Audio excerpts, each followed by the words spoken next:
আসসালামু আলাইকুম রহমতুল্লাহি বারাকাতুহু। যিনি পরম করুণাময় এবং অত্যন্ত দয়ালু, আল্লাহ তাআলা আমাদেরকে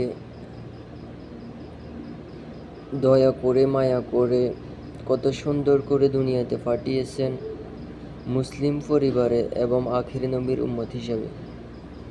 যে নবীকে আল্লাহ তাআলা হাউজে কাউসার দান করেছেন এবং দুনিয়া ও আখিরাতে সর্বোচ্চ সম্মানিত করেছেন।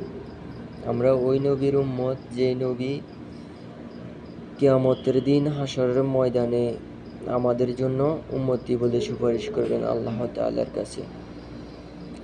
আল্লাহ তাআলার দরবারে আমরা শুকরিয়া আদায় করি, আলহামদুলিল্লাহ আমরা মুসলিম এবং আখির নবীর উম্মত।